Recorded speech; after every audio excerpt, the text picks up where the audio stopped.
Hey everybody, my name's Chef Mark Estee, and I'm super fired up to be coming to you live from the ZLINE Kitchen here in beautiful Reno, Nevada. So, what are we gonna make today? We're gonna make a really simple red sauce recipe. And for me, a red sauce recipe, it could be called marinara. People might call it a matriciana, they might call it fra diavolo, something spicy, something a little garlic. You can call it anything you want. I like to call it noni sauce. Noni, Italian for grandma, Nona too, but we say noni. Noni sauce, and our noni sauce is really, really delicious, I think, okay? We do a few different things in there. We'll use some extra virgin olive oil, we'll use some butter, we'll have some onion, fennel, and carrot, and garlic, okay? We're gonna sweat that down, we're gonna cook that nice and slow. We're gonna put in some tomato paste, some fresh crushed tomatoes, and a little salt, pepper, and some basil, and we're gonna let that simmer. That sauce is gonna be the great base for everything we do, because from there you can add meatballs to it. From there you can add ground beef and make it a bolognese, or you can change this. It's a really great, simple tomato-based mother sauce, if you will. So our red sauce, we're gonna serve that with a little bit of fresh spaghetti, right? Fresh pasta spaghetti. You can use any kind of pasta you want. It can be dried, it can be fresh, it can be anything you want. We're gonna have spaghetti today. And then I love to garnish with a little more basil, and we'll mix together a little ricotta and a little bit of Parmesan cheese, and we'll put that on top. It'll be a really delicious, simple pasta sauce. So first, let's get started. I'm gonna turn around and check on my ZLINE stove, okay?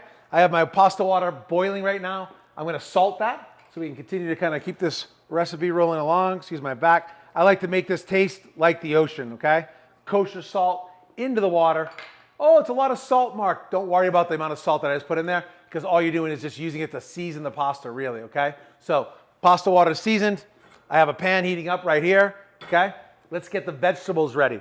Now, typically you think to yourself, we're gonna cut these vegetables up, but today we're gonna use a grater. We're gonna use a grater, and we're gonna grate the vegetables, making them melt faster, if you will, and making it more almost like, gives it a little bit of mouthfeel or viscosity, and also they kind of cook down. You don't wanna really tell that there's carrots and fennel in there. It'll kind of cook its way out, all right? So for the garlic, I'm gonna take my box grater here, hold my hand, careful.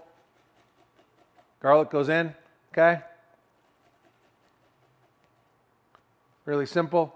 My garlic's set right here. Okay, I'm gonna push that to the side. I like to give it a little extra chop. All right, I don't put a ton of garlic in there, just enough to really release some flavors and get it going. Next up, the onion. All right, I got the onion, it's peeled. Same scenario. Grate the onion. Probably get a little bit of tears going. It's okay, all right? So the grating of the onion happens. All right? Something that's a little extra step. Could you do this in a food processor? Yes, but I feel like that becomes a little more pureed, and that's not what we're after. We're after a little bit of texture in these vegetables. Okay? Next to fennel. I think this adds a little bit of kind of really good licorice flavor and anise flavor here. It's a really great way to get some vegetables into your sauce also. Okay? Fennel's grated up, move my side. Then the carrot. Carrot to me adds the sweetness, adds a little bit of texture, a little bit of flavor, okay? So, really simple. That takes care of the beginning parts of my pasta sauce, my red sauce, if you will. So I'll bring it over. Be very careful. I'm gonna put a little bit of butter in here, okay? And then I'll put a little butter and a little bit extra virgin olive oil. Won't be too hot, all right? A little butter. A little extra virgin olive oil. Normally we cook with regular olive oil. As long as you're careful about putting the amount in and it doesn't get too smoky, you're okay to start cooking with extra virgin olive oil, especially for a nice red tomato sauce like this, okay?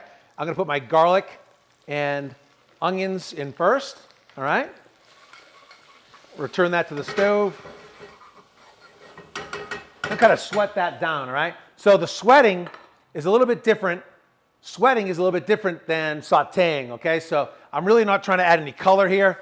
I'm just really getting them to cook out a little bit of their moisture. It's gonna help them get a little softer, right? But we're not trying to put any color on there, right? So there's a difference between sweating, sauteing, and then you have the caramelizing, okay? So we'll look at that a little bit later at some point, but sweating, sauteing, and caramelizing, little things to know the difference of, and they all play a different role in depending on what you're doing, okay? So we have this kind of cooking over here, all right? I'm gonna bring those around again. Next up, my fennel and carrot goes in. All right, I like to bring this over so I don't make a mess. All right, fennel and carrot goes in.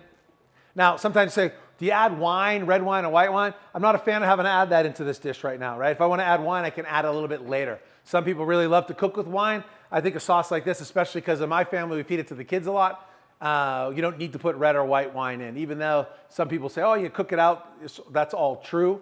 But really, if you can avoid having to do that, let's save the wine to drink ourselves, right? So this is going to kind of work its way over here. Okay, again, I'm getting no color on this. I'm just kind of sweating them down, right? Now, I always talk about building flavor. I'll add a bit of kosher salt. I'll add a little bit of fresh cracked pepper right here, okay? And it's going to kind of cook its way down. At this point, I'm going to add in my basil. All right, I take the basil. This basil is not the garnish basil. It's going to go right in. I just kind of stem it all. Let's use it all. That goes right in, okay? So that's working right now. Next up, let's get our tomatoes ready. We have tomato paste. All right, I never use fresh tomatoes. I use fresh tomatoes in pico and in cooking for like Mexican dishes and such. But fresh tomatoes to me should just be fresh and served and eaten really deliciously. But for sauces, we love to use canned tomatoes. We use a really good tomato paste, and we use the whole peeled tomatoes. Now, a couple different sauce choices here. You may see diced tomatoes in the store. Those are different than whole peeled tomatoes. I like the whole peeled tomatoes because I get to choose how I use them, right? Today, if I feel like it, I'm going to crush them with my hands. I might run through a food processor. I might dice them up. You can do anything you want. If you buy your tomatoes already diced or you buy them crushed already, you have no choice. So I'm a big fan of the whole peeled tomatoes, right? So over here, see a little bit, sweating a little bit. We're not adding any color. We're just getting the vegetables kind of nice and soft, all right? Back onto the dish. So those are working down. Today, I think for our intents and purposes, before we get to start to simmer, we're going to get in a little bit of tomato paste, all right? Tomato paste is great because what it's going to do, it's going to take the juice, if you will, the moisture that happens when we sweat all these vegetables down, and we're going to pick up some of this moisture here from the tomatoes. That's going to allow us to thicken that sauce. It's going to give it a little bit of more texture, a little more bite, and the tomato paste works really well to kind of punctuate the flavor, all right? So for me, hands, tomato, right? It's really fun. I love to let the kids do this. I just squish it up, right? Use my hands. Okay? You could use the food processor. Way more fun doing it this way. Okay? Get to that thing here, so kind of see it. Kind of see what that looks like, a nice crushed tomato. All right? And we use everything. We use all the seeds. We use all the skin. They just basically, these are tomatoes here. These are the San Marzano, kind of the fancier ones. There's some really great California tomatoes that work really well also. The DOP could be directly from Italy, but you get any kind of nice canned tomato here. Use them, the ones that come with the juice. And it says it'll say whole peeled tomatoes. And then this juice comes with it. We use that same juice. All right? So crush that up. Again, kind of fun. Let the kids do it. Don't have them squeezing too much. It'll be a big mess. But sometimes making a mess is fun. Right? As long as you don't mind cleaning up, sometimes making a mess is fun. I'm going to switch around. Okay, I'm going to put the tomato sauce back in. That's the puree that came with the whole peeled tomatoes. And then you can see the whole peeled tomatoes here that I crushed up. Okay, those are crushed tomatoes now. Crushed tomatoes into the pot. Okay, so come over, give it a stir.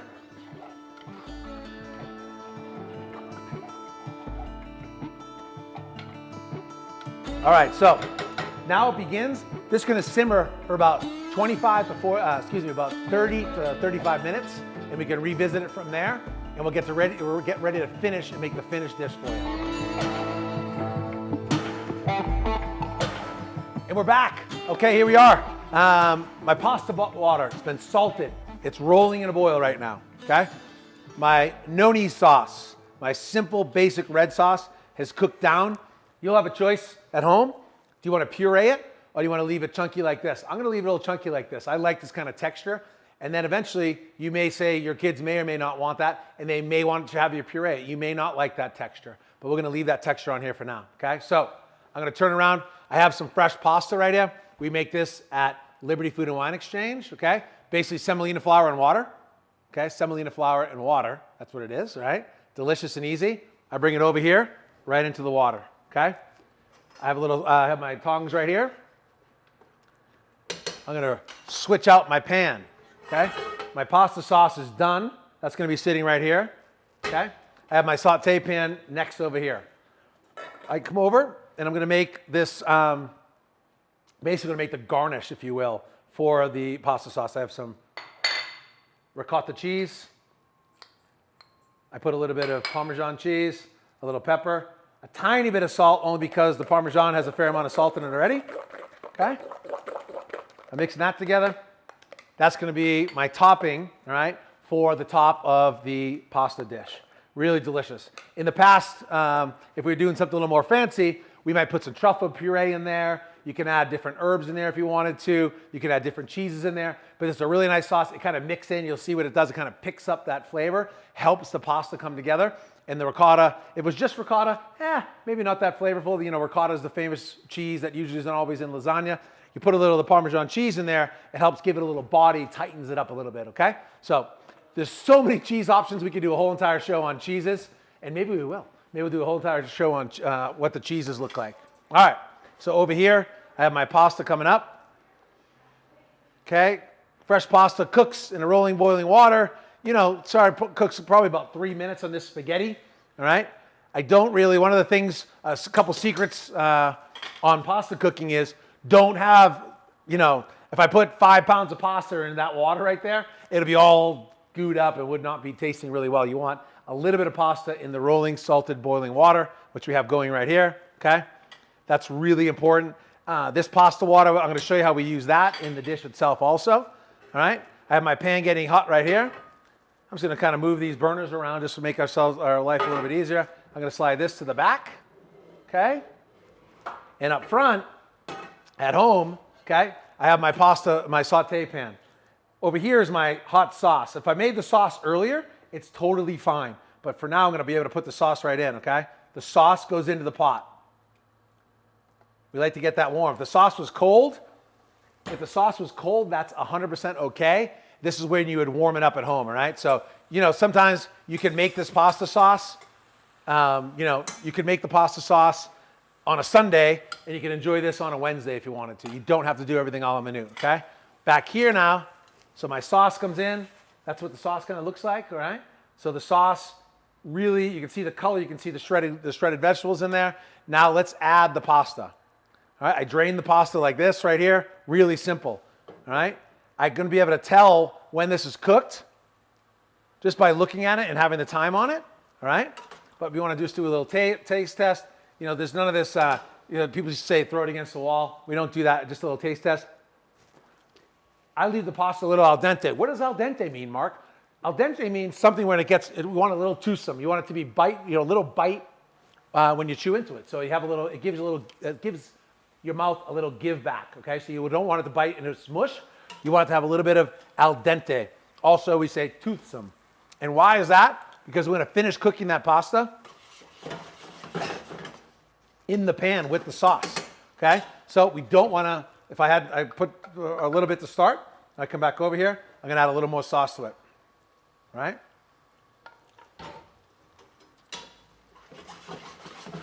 So now I'm cooking the pasta in the sauce, right? You'll notice this is not a big soupy dish. I do not like to have a ton of, watch this, and as you go, I just clean that right now. It's just a little note. I might be a little spastic sometimes, but I'm always cleaning. And the idea of always cleaning, that's your mise en place. That's making sure that you're always paying attention to what's going on next. That's how you can cook really well at home. You can do other things while you're cooking. You can drink wine, you can chase the kids, you can have all those things going on. But if you're really cleaning as you go, one, it makes cleanup at the end a lot easier. And two, you can focus on all the fun things that we're doing here, right? So over here, this sauce is looking really good. One of my little secrets that I love to use is a nice little chef hack, if you will. We use a little pasta water here, okay? The starch from the pasta itself is in here, right? There's a little salty to it. It's gonna be really good, but the pasta starch is in here. This water is an ingredient. Almost all great Italian chefs will always use some type of pasta water when they go along. So you gotta taste everything. You have to taste it. Delicious, all right? I'm gonna show you a few more things that I like to do.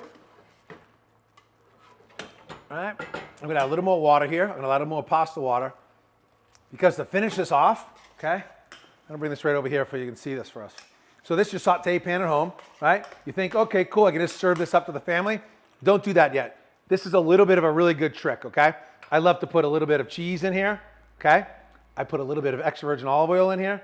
By a little bit, I mean that's like a teaspoon. It might look like a lot at home, but it's really not. And then a little bit of butter. And what this is doing, it's really making this sauce viscous. It's giving it a nice texture, a nice shine, and it's adding that flavor in there, okay? When I tasted it, I thought to myself, could use a little salt. Instead of salt, I'm gonna put a little cheese, I'm gonna put a little fresh pepper, okay? And adding those last few ingredients in here, you're gonna see when we get it over the plate, okay? There's some carryover cooking, it doesn't even need to be on the stove, okay? You see what I don't have? Is I don't have this big red sauce looking place of a big mess that has all this soupy sauce in the pasta. I'm not a big fan of that, okay? This is a really nice way to cook it at home. I think you get your kids used to eating like this. I know sometimes it took a little while, but we got our kids used to eating pasta that's al dente. All right, you want to be a little fancy, okay? You can take a little pasta, your fork, use pasta forks, or you can use a set of tongs here, tweezers, okay? Put a little load right here. And I'm just spinning this right here, okay? Makes it look a little bit nicer, if you will. Okay? All right? You see that right there, the steam coming off, all that kind of sauce kind of working its way through. It's not dripping in sauce. The pasta's coated really well, all right? And again, I'm not making it too crazy. That goes on, right? Now I like to say, how can we make this look a little bit nicer? I take this over here. If you remember, we made that cheese, right? We had the ricotta cheese with the Parmesan cheese. You can make a quenelle. Just make a nice little load here, right? For me, that goes right on top, all right? A little bit more Parmesan, okay? And then we have the basil in the sauce. I love to put a nice little basil garnish on here, okay? If you wanted to kind of fancy it up just a little bit more, there's a little bit of delicious extra virgin olive oil. And you can't have a good pasta sauce without a little bit of garlic bread, if you will. So a little garlic bread on there. And that right there, simple spaghetti with noni sauce. And we a little garnish on there for you with ricotta cheese and Parmesan Reggiano. You're off to the races. I don't think you can kind of beat that. That's like classic home cooking. And we'll have the recipe for you. And you can then kind of make it your own, right? Make it your own sauce. You want to add some wine? Go for it. You want to add a little more garlic? Go for it. Right? You want to puree it? Go for it. I like how that looks, and we'll see how it tastes. All right? Enjoy. Thank you.